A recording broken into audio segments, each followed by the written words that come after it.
Bonjour à tous et bienvenue sur ma chaîne perso dédiée aux jeux et aux variantes des jeux. Donc nouvelle vidéo autour du jeu Legend of Drizzt, donc Adventure System Board Game de Wizard of the Coast. Donc deuxième série de vidéos sur ce jeu. La première fois on a fait un peu le tour des règles de base du jeu avec une map préconstruite pour donner un petit peu plus d'originalité. Et cette fois-ci, on s'attaque à une autre vidéo avec cette fois-ci des règles supplémentaires, quelques variantes au jeu. J'avais déjà présenté ça lors de la vidéo précédente, donc en quelques mots, il y aura des événements. Des événements liés aux tuiles particulières qu'on pourrait rencontrer. Donc on verra ce que ça donne petit à petit, donc en se servant d'une application que j'ai sur mon mobile. La deuxième variante qu'on va utiliser, c'est la variante des tuiles fond de caverne, qui sont ces tuiles là. Donc voilà, qui vont pouvoir venir de temps en temps bloquer les passages des héros et les obliger à explorer de manière un peu plus approfondie, on va dire. Donc ça, voilà, c'est une autre variante. Évidemment, il y a la variante aussi des monstres, c'est-à-dire que j'ai rajouté plusieurs monstres de différents jeux, Dungeon Command, de deux jeux en particulier, donc celui autour des elfes noirs et celui autour des gobelins, puisque bon, il me semblait thématique de les incorporer dans cette histoire-là. Une autre variante que je vais utiliser, c'est proposé avec pareil Dungeon Command, mais cette fois-ci le pack des héros, ce sont des cartes alliées. Donc les héros pourront éventuellement rencontrer des alliés au cours de la partie, sachant que j'ai agrémenté le paquet avec plusieurs cartes alliées, et il y a quelques petites variations aussi au niveau des cartes rencontres, mais ça on verra si on tombe dessus. Voilà, en gros, ce qui va changer pour nous dans cette partie. Alors, présentons rapidement ce qui va se passer. Donc, ici, on a 3 héros pour cette partie. Nous avons Drizzt Do'Urden qui se trouve à la gauche, et nous avons Catti-brie qui se trouve à la droite, et nous avons au milieu Artemis Entreri, donc l'assassin dont j'avais déjà parlé. Voilà. Alors, pareil, histoire de découvrir une autre facette de ce jeu, Legend of Drizzt, j'ai choisi un scénario où en fait 2 équipes sont en opposition. Nous avons d'un côté évidemment Catti-brie et Drizzt qui forment une première équipe, et de l'autre nous avons Artemis Entreri qui forme la deuxième équipe. Donc je vais essayer de jouer le plus neutre possible pour que les 2 groupes puissent essayer de gagner. Je pense que c'est une sorte de course pas vraiment à la montre, mais disons que il faut que les 2 groupes, il faut qu'un groupe sorte du complexe. Si les 2 groupes réussissent à sortir du complexe, les 2 groupes ont gagné. Voilà, s'il y a un seul groupe qui parvient à sortir et que les autres meurent, eh bien, ma foi, ce sera la fin de la partie pour une des équipes, et il n'y aura qu'un seul gagnant. Donc voilà, alors, les groupes n'ont pas l'opportunité ici de s'attaquer directement, ils sont, on va dire, alliés de circonstances. Par contre, ils peuvent quand même s'embêter et se mettre des bâtons dans les roues, ce que je ne vais pas me priver de faire, notamment avec le pouvoir de Artemis Entreri. On verra ça dans le détail. Donc, en quelques mots, l'histoire, c'est que Drizzt Do'Urden a été emprisonné dans la cité des elfes noirs, et Catti-brie courageusement est allée la libérer, et là ils sont en train de fuir, et ils fuient avec Artemis qui était aussi dans la cité des elfes noirs pour une autre raison et qui ne s'y plaît pas, et donc ils décident de fuir ensemble, sachant que l'intérêt pour Artemis c'est notamment que Drizzt soit vivant pour qu'il puisse enfin avoir son duel avec lui, car il s'imagine être l'égal aux armes de Drizzt Do'Urden. Donc ça, je vous propose de vous référer au livre si vous voulez en savoir plus. Ici, on est sur ce petit épisode de fuite. Voilà, donc le scénario s'appelle Nuit sans étoiles. C'est aussi le titre d'un des romans. Et donc, le but, c'est de trouver la tuile avec le glyphe des Drow dessus, et à partir de là on pourra poser une grande tuile qui s'appelle Surface Hollow, donc je crois que ça doit être lueur d'extérieur, lueur de la surface, quoi. On a une grande tuile comme ça qu'on placera, et donc l'escalier qu'on voit là, ce sera le moyen de quitter le complexe. Voilà pour cette mise en place. En quelques mots, je vais vous expliquer les petites différences de règles qui existent dans une partie compétitive, et puis présenter très rapidement les pouvoirs des héros pour que vous puissiez suivre ça de manière un peu plus confortable, je dirais, ou vous sachiez ce que j'ai à disposition pour jouer. Voilà, à tout de suite.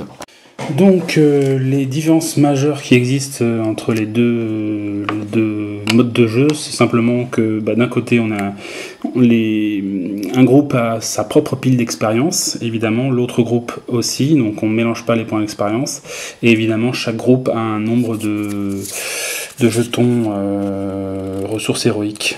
Alors là pour le coup, Catti-Brie et Driss de Hurden ont chacun, ont en tout 2 jetons héroïques. Artemis, lui, n'en a pas du tout.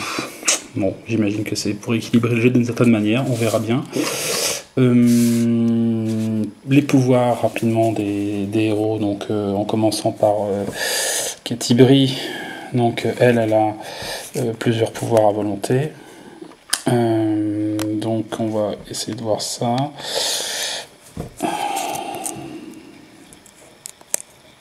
Okay. Donc Casidea, ça c'est un pouvoir à volonté qui permet d'attaquer au corps à corps. Voilà. Sachant que on peut attaquer tous les monstres adjacents, mais le héros prend un dégât. Tomaril, ça c'est un arc, on peut attaquer à distance. Voilà, donc ça fait 6 d'attaque. Voilà. Plus 6 à l'attaque, j'ai choisi un pouvoir quotidien tir groupé qui permet d'attaquer chaque monstre sur une tuile. Elle a transe de bataille, utilisée à la place d'attaquer, donc on utilise le jeton posture. Voilà.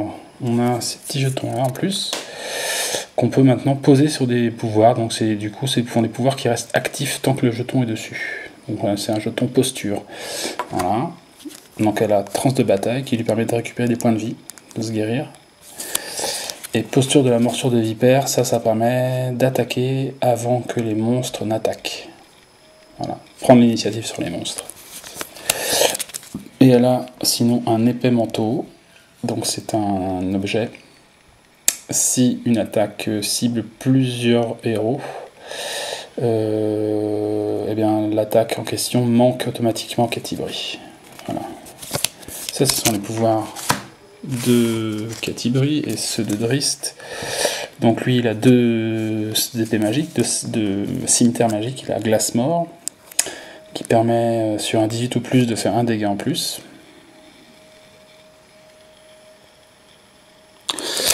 Et Scintillante, c'est une épée qui permet... alors il est pareil, on peut poser une posture dessus, et en retirant la posture, on réduit les dégâts de 1. Hop. Sinon, en pouvoir quotidien, j'ai choisi attaque inspiratrice. C'est pour faire attaquer notamment Catti-Brie aussi. Donc c'est une attaque à plus 8 qui fait 2 dégâts. Voilà. En pouvoir utilitaire, j'ai choisi la figurine de Genweaver. Donc Genweaver, c'est sa panthère, un mythique allié du rôdeur aussi. Donc voilà, un monstre pas un monstre, mais une panthère noire qui aidera les héros. Et j'ai choisi Dernier Sang. Donc ça, c'est aussi un pouvoir avec une posture. Et si on utilise... c'est le même pouvoir que Catti-Brie, en fait. Ça permet à Driss de se déplacer et d'attaquer avant qu'un ennemi, qu'un monstre s'active. Voilà. Et lui, il a comme objet un collier de boules de feu qui permet d'attaquer chaque monstre sur une tuile voisine. Et avec une attaque plus 5 et un seul dégât, mais pour tout le monde. Bon, voilà. Et les pouvoirs d'Artemis. Artemis, il a donc une dague vampirique, c'est son arme de base. Donc s'il touche, il regagne un point de vie. C'est quand même pas négligeable, plus si ça l'attaque. J'ai choisi une épée longue magique qui permet de faire une attaque à plus 10 sur une case adjacente. Voilà, donc pour assurer l'attaque.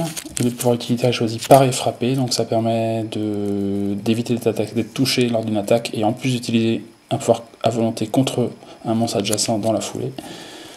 Donc, pas mal. Et apprentissage éclair, ça permet, quand un héros utilise un pouvoir quotidien qui attaque des personnes adjacentes, lui il peut du coup récupérer cette carte pouvoir pour lui. Donc ça lui permet d'avoir potentiellement un deuxième pouvoir quotidien à disposition en piquant celui de quelqu'un. Et son pouvoir quotidien, il choisit l'âme du bourreau pour attaquer une personne, enfin un monstre sur une case adjacente. 3 dégâts, 1 si c'est raté. Et en objet magique, il a un truc qui lui sert pas à grand chose, enfin je crois. Un anneau de précision. Ouais, c'est pour. Il a plus 1 à l'attaque contre un monstre qui n'est pas adjacent. Mais lui, il ne peut attaquer qu'un héros, qu'un ennemi adjacent, je crois. Donc, pour l'instant, ça lui sert pas trop. Voilà. Sinon, donc, le pouvoir Artemis Entreri, il a un pouvoir en tant qu'assassin, qui est sympathique. Discrétion de l'assassin. Dès que vous posez un monstre, vous pouvez placer ce monstre sur n'importe quelle tuile avec un bord inexploré. Donc c'est quand même sympa, ça lui permet d'éviter d'avoir des rencontres. Le pouvoir de Drizzt Do'Urden, lui, n'est pas très compliqué. Combattant expérimenté, vous pouvez faire une attaque additionnelle. Donc lui, il peut faire 2 attaques par tour. Quand même assez balèze. Et Catibri, c'est sympa aussi, son pouvoir, c'est pas de placement. À la fin d'une phase d'exploration, de votre phase d'exploration, vous pouvez vous déplacer de 2 cases. Voilà, on verra si c'est utile ou pas à un moment ou à l'autre. Et voilà, nous sommes prêts à partir, a priori. Que rajouter de plus? Pas grand chose, sinon peut-être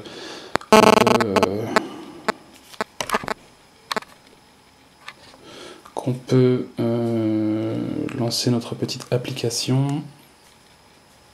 Donc cette application là qui s'appelle Pocket DM. Et donc j'ai choisi de garder les cartes de Drizzt. Hop, en arrière.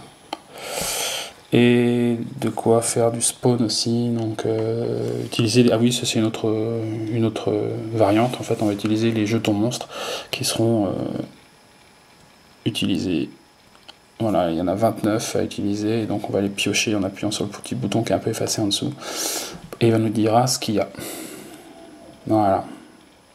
Bon, bah, je crois qu'on est paré pour tenter cette aventure. Alliance de circonstances entre Artemis et donc Catibri et Drizzt. Alors, je vais placer les cartes de héros. Je pense que je vais mettre Catibri. Elle va jouer après. Drizzt Do'Urden va commencer. Et dans la règle, il est précisé qu'il faut mettre Entreri entre les deux. Et après, je joue avec Catibri, qui a son jeton. Voilà. Et donc là, on a les 2 pions qui sont que pour Catibri. Bon, bah c'est parti. Donc on commence par... on remarque qu'on va peut-être tirer au sort. Ça se trouve, ça peut être aussi l'équipe d'Artemis qui est de... Enfin, ça peut être très bien Artemis de commencer, on ne sait jamais. Donc on va jeter un dé rouge pour Artemis et un dé violet, comme les... C'est celui-là le dé violet? Normalement, il y a un dé violet dans le lot. Ouais, c'est celui-là, violet foncé, comme les yeux de Drizzt Do'Urden. Et on va l'utiliser, une petite tour à dés pour ça. Bon, alors elle n'est pas finie de peinte, hein, désolé. Hein. Mais bon, hop, ça ira bien. Donc le qui fait le plus beau commence. Ah, là, on voit tout de suite que ils sont en concurrence les deux, puisqu'ils ont tous les deux 19. Cette fois-ci, c'est Drizzt Do'Urden qui fait 7. Et donc Artemis fait 4, donc c'est Drizzt Do'Urden qui commence. Alors, phase de héros, bah, il va aller explorer. Hein.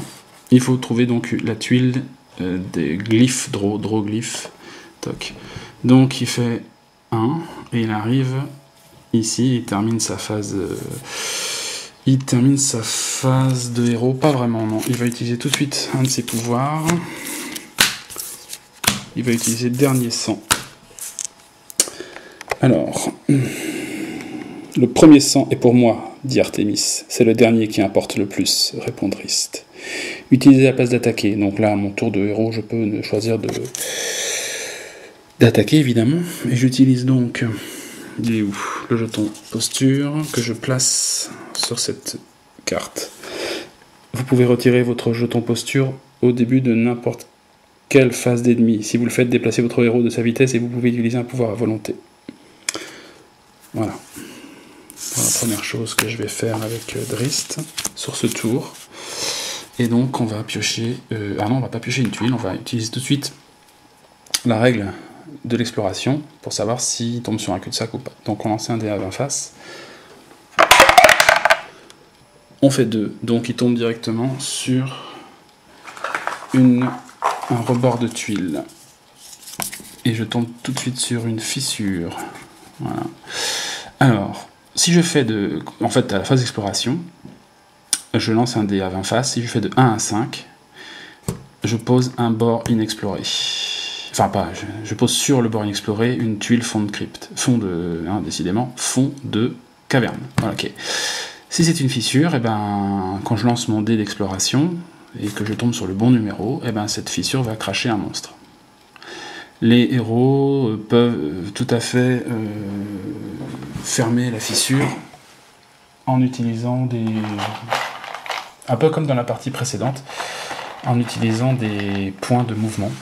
Pas de points de mouvement, des actions de mouvement. Donc là, il y a 3 héros, donc elle a 3 points de vie. Voilà. Je vais les empiler, ça sera plus simple. Pas de monstre. Par contre, il est considéré comme n'ayant pas exploré. Donc il va piocher une carte rencontre. Est-ce que je les ai... Alors, il faut juste que je les remélange parce que je les ai oubliés de les mélanger. Ok, donc la carte c'est poursuite. Des monstres vous ont pisté jusqu'à ces cavernes. Posez un nouveau monstre sur la tuile de départ. Ok.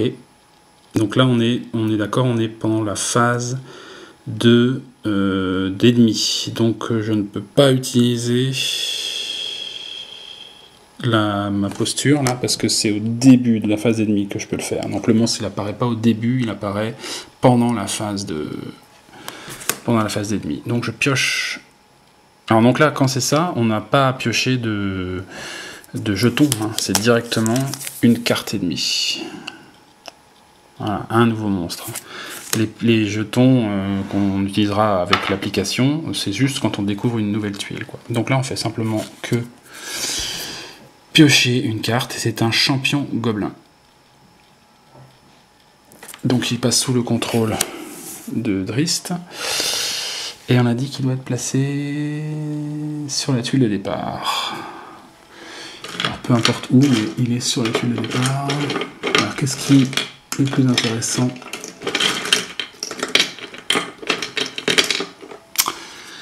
La tuile de départ. Alors est-ce que ça c'est considéré comme la tuile de départ ou ça aussi? On va dire que c'est ça. Et donc il va le placer n'importe où, et ici, dans les pattes d'Artémis. Voilà. Et donc on va activer les monstres, et le champion gobelin évidemment s'active puisqu'il est là. Si le champion gobelin est à côté d'un héros, c'est le cas, il attaque ce héros avec une méchante hache, puis il se déplace sur la tuile sans héros la plus proche. Il attaque avec un +8. Et Artémis, il a 15 de classe d'armure. Alors le dé noir, c'est pour les monstres. Hop. C'est raté. C'est raté, mais même quand c'est raté, il fait quand même 1 dégât, le gobelin.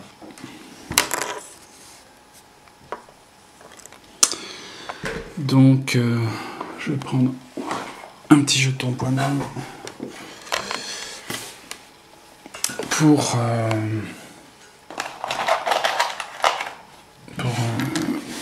Artemis, elle a un dégât.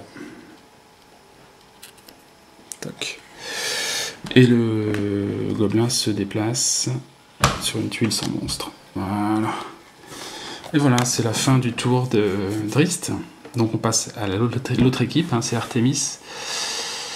Artemis, il va aussi aller explorer, il n'y a aucune raison qu'il aille s'occuper du gobelin. Hein. Donc il va faire un déplacement. Et il arrive à cet endroit-là. Et donc il va explorer. J'ai son dé rouge. Et il fait un bon vieux 1. Ce qui veut dire qu'il tombe lui aussi sur une tuile rebord. Fond de caverne, donc c'est absolument pas par là la sortie, les gars. Et comme j'ai fait 1, la fissure va sortir un monstre aussi. C'est une araignée monstrueuse. Alors, dès que vous posez un monstre, vous pouvez placer ce monstre sur n'importe quelle tuile avec un bord inexploré.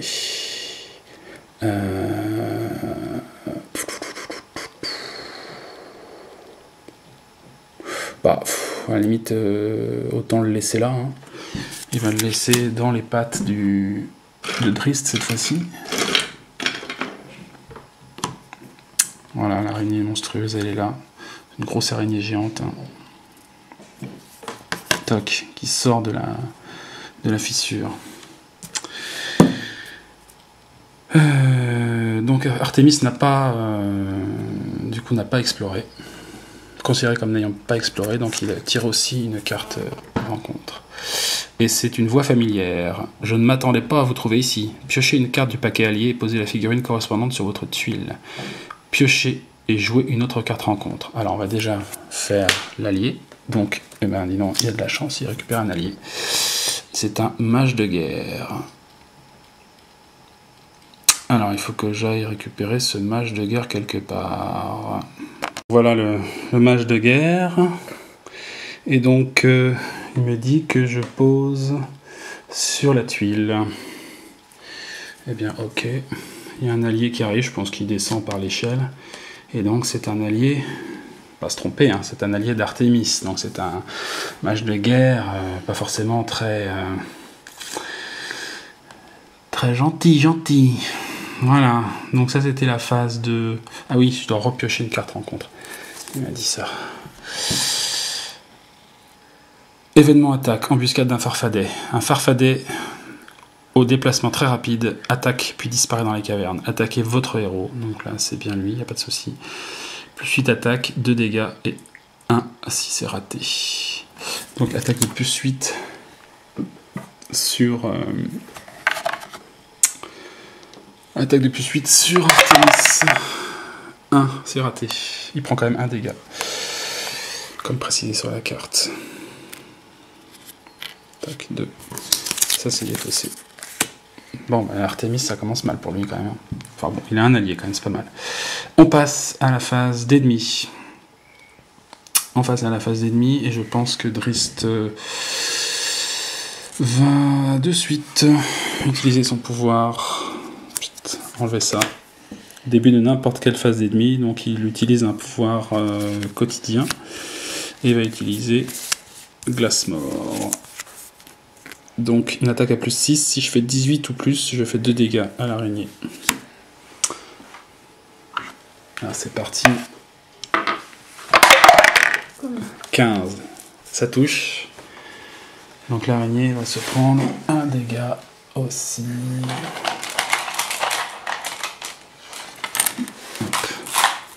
L'araignée se prend 1 dégât. L'araignée monstrueuse, elle a de mémoire 2 points de vie. Donc ça va pas durer longtemps normalement. Après, une fois que qu'il s'est activé en premier, Drizzt Do'Urden chauffe pour se défendre contre l'araignée géante qui débarque. C'est au tour du mage de guerre qui s'active avant les héros, avant les autres monstres. Si le mage de guerre est à une tuile ou moins d'un monstre, donc c'est le cas, il inflige 1 dégât au monstre le plus proche. Alors lui, il a fait des dégâts automatiques, quoi. Il envoie un gros projectile magique directement sur l'araignée. Donc l'araignée qui n'a que 2 points de vie meurt.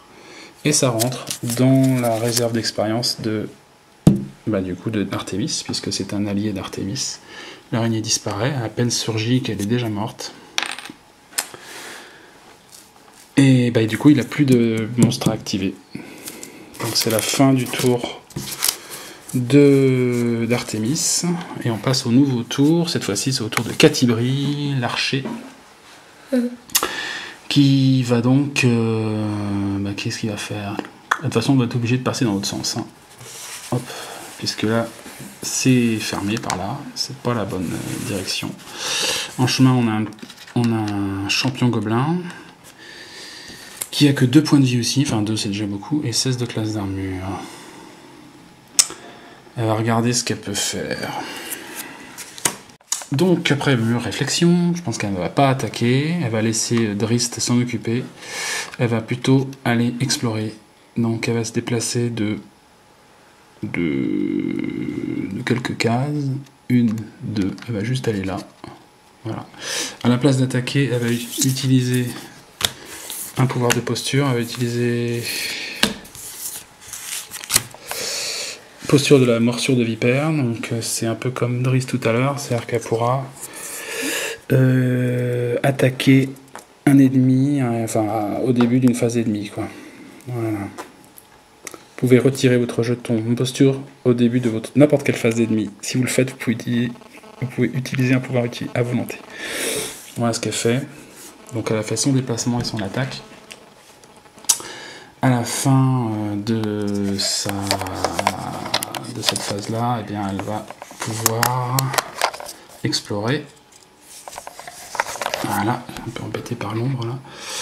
Donc je lance un dé de 20. Pour l'exploration.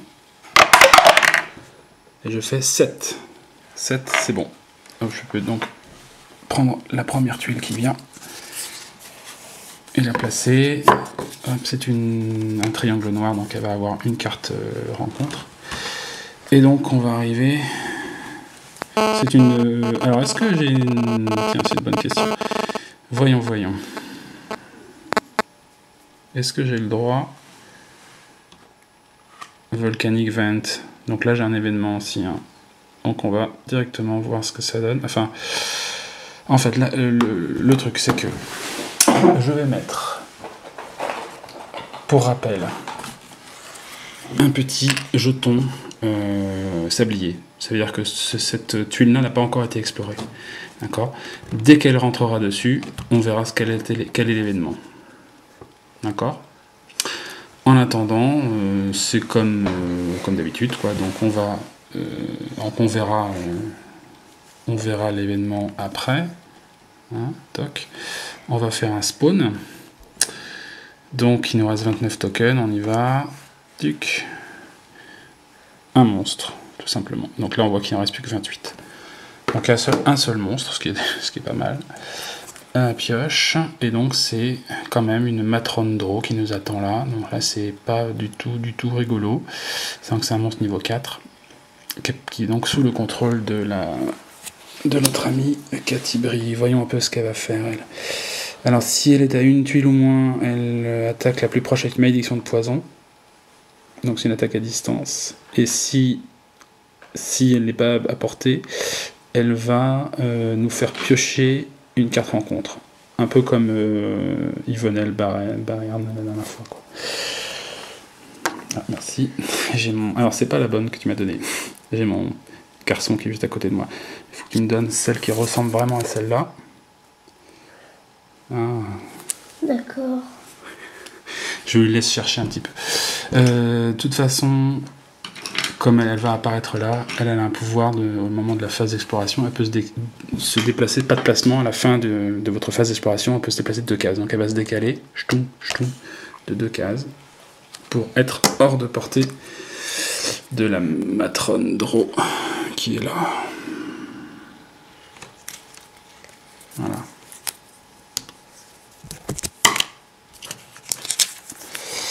Voilà, donc qui est sous le contrôle de Catibri. Alors. C'est qui Catibri? Catibri, c'est l'archer qui est là. Ah d'accord. Alors, donc, ça n'empêche pas d'utiliser son pouvoir au début de la phase d'ennemi. Ça y est, on arrive à la phase d'ennemi. Au tout début, avant même de tirer une carte rencontre, elle va utiliser ça, et du coup, elle peut utiliser son arc Tolmaril. Cet arc enchanté était suspendu dans la chambre d'honneur des anciens héros de Castle Mitral. Attaquez un monstre à 2 tuiles ou moins de votre héros, et donc on ne peut pas utiliser ce pouvoir si elle est adjacente à un monstre, ce qui n'est pas le cas. Si on attaque à plus 6. Donc on vérifie, elle est bien 2 tuiles. Voilà, même si on n'a pas de vraie ligne de vue, on peut imaginer qu'en reculant, elle tire sur la draw, en utilisant le dé. Elle a plus 6. Et ça rate. Si c'est 3-9, la draw elle a 14 de classe d'armure, donc c'est pas bon. C'est pas... Enfin tant pis, tant pis. Et donc on arrive à la phase de rencontre, elle l'a exploré, mais il y a un triangle noir, donc elle a le droit à une carte. Et c'est un piège gobelin. On a déjà rencontré, il me semble, celui-là. Un piège dissimulé. Même primitif, est néanmoins efficace dans l'autre terre. Placez le marqueur piège gobelin sur la tuile de votre héros. Cette tuile a déjà un marqueur, et blablabla. Ok. Voilà le piège gobelin, donc il est sur la tuile, ici. Et donc on va activer les monstres sous le contrôle de Catibri, en commençant par la matrone Draw. Donc elle n'est pas une tuile, au moins elle est à 2 tuiles, ce qui veut dire que... Non, c'est Vierna, oui, ça peut être Vierna. Vierna, c'est la sœur de Driss de Hurden. Vierna maudit le héros actif. Ce héros doit piocher la première carte du paquet rencontre. Après avoir pioché, passez cette carte au joueur à votre droite. Ça veut dire le joueur d'avant. Donc, c'est-à-dire que c'est notre ami, enfin notre ennemi Artemis. Toc. Donc, pioche carte rencontre. Encore en plus. Wow. Faille volcanique. Alors attention, placez le marqueur faille sur la tuile de votre héros. Si cette tuile a déjà un marqueur, oui, il y a déjà le piège gobelin. Défaussez cette carte. Oh. Bon, 2 pièges au même endroit, ça fait un peu beaucoup quand même. Poursuite. On n'a pas déjà eu celui-là. Des monstres vous ont pisté jusqu'à ces cavernes. Posez un nouveau monstre sur la tuile de départ. Waouh. Et bien, toujours sous le contrôle de Catibri. C'est un maître d'armes Draw. Donc un autre Draw qui arrive aussi. Je vais te le trouver, papa. Si tu veux, ouais. Tu vois, il est comme ça, il a 2 épées. D'accord. Eh bien, ça nous fait déjà du monde. Hein. Ça nous fait du monde sur le terrain. Alors, Catibri le pose sur une case, elle va le mettre... Alors, les cases qui sont ici, là, qui sont donc sur les tuiles fond de caverne, sont considérées comme étant dans la tuile. Donc, je peux très bien le poser là pour que ça reste au contact d'Artemis. Et donc, ça termine le tour de Catibri. On passe donc au tour de Drist, à nouveau. Drist qui n'a plus son marqueur qu'il a utilisé déjà.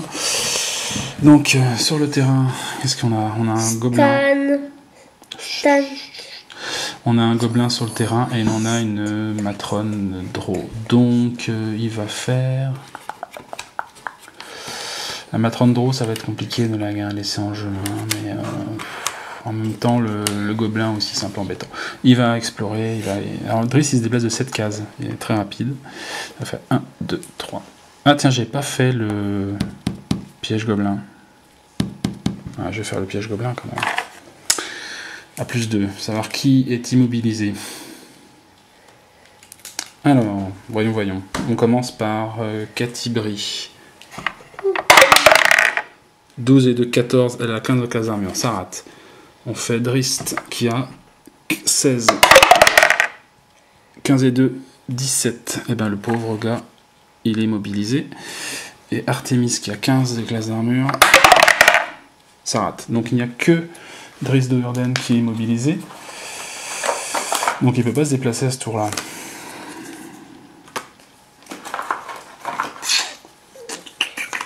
Donc j'ai mis un petit marqueur immobilisé sur lui. Papa, regarde le mini gobelin. Oui, laisse-le là pour l'instant. Alors, donc, s'il peut pas bouger, il va être un peu embêté. À la place de se déplacer évidemment et surtout de se battre, puisqu'il n'est pas à portée d'un monstre, il va invoquer sa panthère noire. Utilisez à la place d'attaquer, posez la figurine Gwen Weaver à côté de votre héros, cherchez la carte alliée, placez-la avec le reste des monstres que vous contrôlez, et donc Gwen Weaver s'active en premier à l'étape 3 de votre phase d'ennemi. Ok, alors, donc je retourne ce pouvoir-là qui est utilisé. Et donc je récupère la carte alliée, la panthère va arriver tout de suite, mon assistant va me la confier. Voilà. Et donc je le place où déjà? À côté. Eh bien on va le mettre à côté du draw ici. Et il va foncer sur le draw évidemment. Ok, donc il va s'activer avant le champion gobelin qui est sous le contrôle de Drist.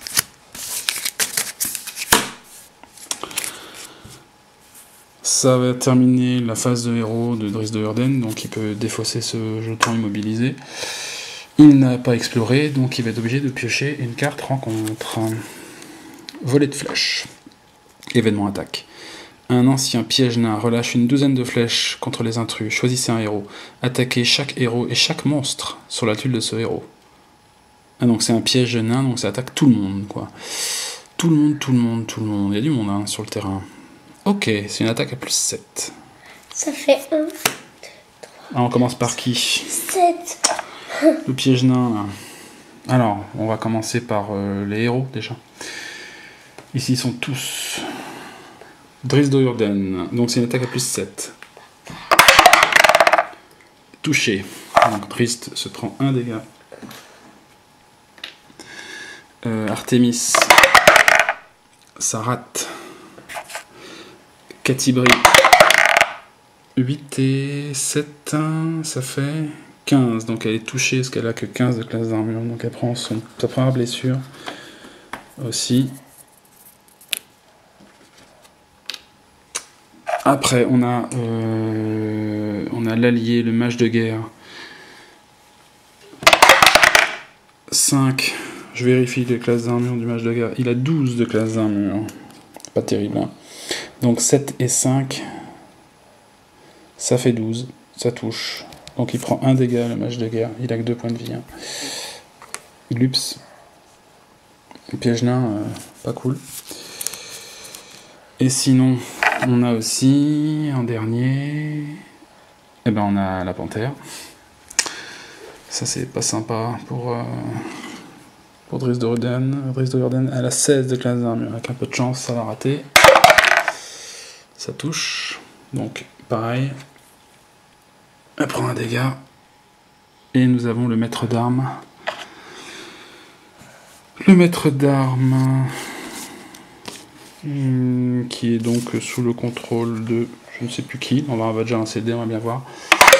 Ça donne 12, donc ça va marcher, hein. 12 et 7 ça fait 19. Attends, je vais essayer de retrouver. C'est bon, donc le maître d'armes avait 16 de classe d'armure, 12 et 7 ça fait 19, donc il est touché et il meurt. Donc il est défaussé, et c'est un point d'expérience pour personne, hein, évidemment. Donc il est tué dès qu'il arrive par le piège des nains. Donc ça c'était la phase de rencontre de Drist. Donc on arrive à sa phase d'ennemi. Et donc la première à s'activer c'est bien la panthère. Et donc si Gwen Weaver est à une tuile ou moins d'un monstre, elle se déplace sur une tuile adjacente à n'importe quel monstre à une tuile ou moins et l'attaque d'un bond.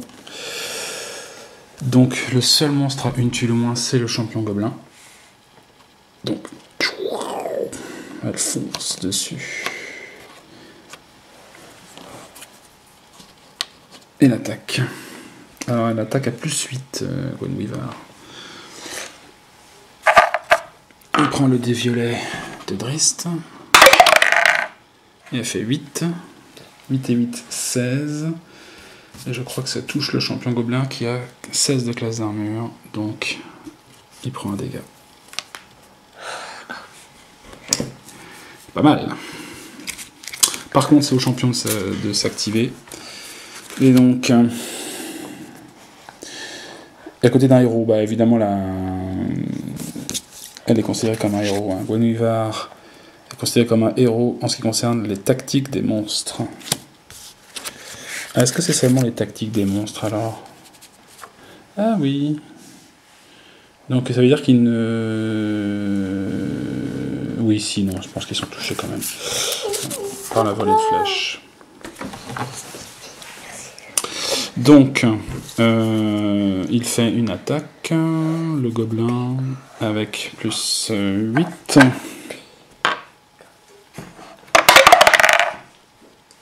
Ça touche. Et ben voilà. Youf. Gwenwyvar a déjà disparu. Elle est pas mal, mais elle a que 2 points de vie, donc c'est quand même vite réglé son histoire. Hop, on la retire du jeu. Et le gobelin se dirige vers une tuile sans héros la plus proche. Il va se replier avec la matrone Draw. Voilà pour la fin du tour. Non, le sablier reste là, il reste là. Ok. Le sablier sera retiré quand un héros viendra dessus. C'est au tour d'Artémis. Eh bien, dis donc, c'est le bazar par ici, hein, quand même. Hein. Il va se dégager de son espace très vite. Ce qu'il faudrait, c'est qu'il aille explorer pour partir de là, quoi. 1, 2, 3, 4, 5, 6. Artémis, il a 6 cases. Est-ce qu'il a intérêt à attaquer la Draw? Pas vraiment. Il va faire ça. 1, 2, 3, 4, 5, 6. Il arrive ici. À la fin de sa phase de héros, je vérifie s'il peut pas faire quelque chose de spécial, mais je crois pas. C'est lui qui maîtrise la matrone Draw quand même, hein, donc il peut se faire attaquer.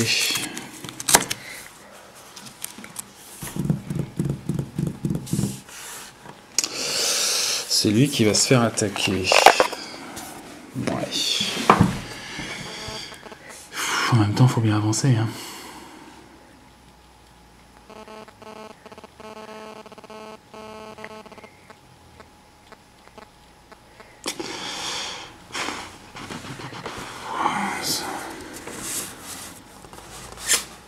Bon. Il va faire ça. Tic, tic, tic. Il va aller là, finalement. Non, je pense qu'il pouvait, de là-bas, sans problème. Il était là. 1, 2, 3, 4, 5. Il va attaquer la matrone Draw. Avec sa dague vampirique. Il a +6 à attaque. S'il touche, il récupère un point de vie. Le dé rouge d'Artémis. La matrone Draw a 14 de classe d'armure. Il fait 6, il rate. C'est 6, 12. Dommage pour lui. Bon. Ah oui, tiens, en fait. Nous avions notre petit sablier. Donc voyons ce qui nous attend sur cette petite tuile. Hop. Drist. Hop. Ok. C'est trop tard pour moi. Murmure, un nain. Je connais pas tout, hein, mais voilà. J'aimerais bien une bonne bière fraîche, une bonne boisson bien fraîche avant de partir. Alors, durant leur phase de héros, un héros sur la tuile rivière souterraine peut prendre le jeton bol rempli. Oups. Donc. Et si on le ramène jusqu'au nain, on peut remplir cette quête et gagner 4 points d'expérience. D'accord. Donc ça reste en jeu. Keep. Et donc, on va essayer de trouver un nain. Hein, on va essayer de trouver. Tu me trouves un petit nain dans les figurines, on va le mettre sur la tuile. Et si on éventuellement on peut venir récupérer 4 points d'expérience ici. Bon, c'est pas C'est pas un... Non, c'est pas un nain, ça. C'est un elfe? C'est un alphelin, c'est une sorte de hobbit, quoi. Ok. Donc, il a fait son attaque, ça c'est bon. Voilà. Un nain. Voilà, le nain... Il y a un nain qui est en train d'agoniser, là. Et qui veut un peu à boire avant de mourir. Ok. Donc, il explore. On lance un dé d'exploration. Il fait 3. Ah non, on n'a pas de chance. Hein. Donc une nouvelle tuile pour fermer l'espace. Tac. Et donc il est considéré comme n'ayant pas exploré. Hop. Événement attaque. Un faux pas provoque au sein d'une masse de champignons l'éruption d'un nuage de spores empoisonnés. Attaquez chaque héros sur la tuile de votre héros, donc il est tout seul. Il attaque à plus 11, et si ça fonctionne, il est empoisonné. Alors, l'attaque des monstres, enfin de la colonie Baruchi. 13, donc il est empoisonné. Artemis. D'accord. Et donc, il active les monstres sous contrôle. Il a d'abord le mage de guerre. Si le mage de guerre est à une tuile ou moins d'un monstre, non, il est à 2 tuiles. Sinon, le mage de guerre se déplace d'une tuile vers le monstre le plus proche. Donc, le mage de guerre va venir là. Ok. Et après, nous avons la matrone, qui est à une tuile ou moins d'un héros. Oui, elle attaque le héros le plus proche avec une malédiction de poison. Et la carte passera sous le contrôle de Driss Do'Urden. 6 d'attaque, 1 est empoisonné. Allez. 6 d'attaque. 8 et 6. 14, ça rate. Ouf. Ouf. Ok. Donc on passe au tour de Catibri. Bon, faut aller explorer, on va le laisser là, hein, le gars, là, faire avec ses 2 ennemis, là. Donc, 1, 2, 3, 4. Catibri se retrouve ici, elle explore, on lance le dé quoi qu'il arrive, mais c'est le dernier bord inexploré qui reste, donc de toute façon il ne peut pas se fermer. Hein. On tire juste le dé pour savoir si une fissure, par exemple, va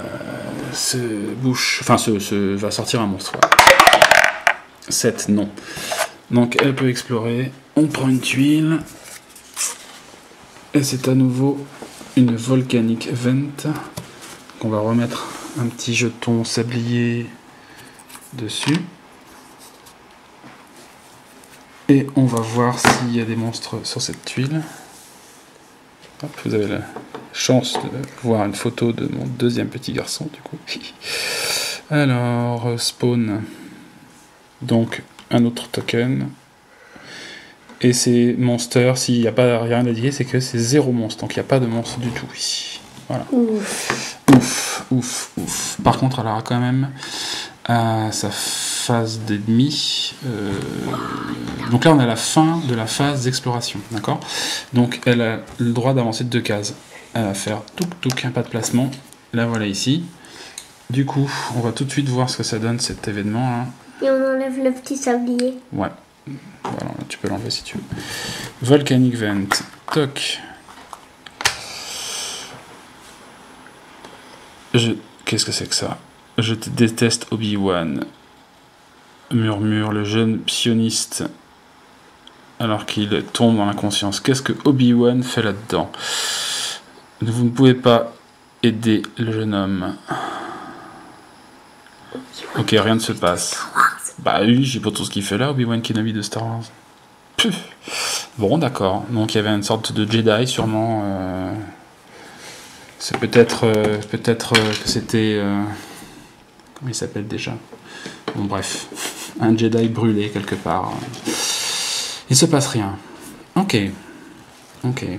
Donc, phase d'ennemi. Elle doit piocher une carte rencontre. Je l'ai mise là pour pas que lui il subisse si elle a un truc difficile. Événement, habile déguisement. Il se trouve que vous êtes un monstre déguisé. Voilà autre chose. Placez un nouveau monstre sur votre tuile. Puis, placez votre héros sur n'importe quelle case de la tuile de départ. C'est pas vrai. Quoi? Encore un monstre. Bah, en fait, elle faisait croire que c'était Catibri, mais c'était en fait un monstre déguisé. Donc Catibri, elle revient là. Retour à l'envoyeur. On va l'amener ici. Et à la place, on pioche un monstre. Et en fait, c'était un élémentaire d'eau. Tiens. Un élémentaire d'eau qui se Mais ça peut pas ressembler à Catibri, un monstre en eau, une vague. Ça peut Écoute, pas. faut imaginer que c'était un esprit de l'eau très puissant qui pourrait prendre une forme humaine. Alors, on va essayer de trouver une explication. Hein. Alors, il est là en tout cas. Et donc, je dois activer maintenant tous les monstres sous le contrôle de Catibri. Et elle a quoi? Elle a d'abord un piège gobelin. Donc, qui attaque à nouveau et Catibri et Drizzt Do'Urden. Alors, allons-y pour Drizzt Do'Urden. Plus 2. Ça rate. 13 et 2, 15. Il a 16 de classe d'armure, c'est tout juste. Et Catibri, elle a 15. Et c'est 5, donc c'est raté. Ok. Et après, l'élémentaire d'eau. Il n'est pas à côté d'un héros, il est à une tuile ou moins d'un héros, oui, le mage de guerre. Il se déplace sur la tuile du héros le plus proche et attaque chaque héros sur cette tuile avec une vague déferlante. Donc, il va jusque là. On va le mettre jusque là, puisqu'on peut le mettre où on veut. Près d'Artémis, tant qu'à faire. Et il attaque tout le monde sur la tuile avec une vague déferlante. Et la vague, elle fait plus 8 et 1 dégât. Plus 8 pour contre le mage de guerre qui a pas beaucoup de points de classe d'armure, je crois. Ouais, c'est fini pour lui. Boum. Il est mort. Il est noyé, littéralement. Et donc il est obligé de défausser son allié.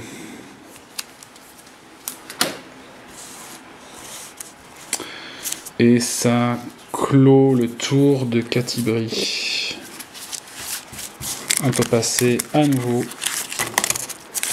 à Drizzt Do'Urden, qui va pouvoir enfin se déplacer.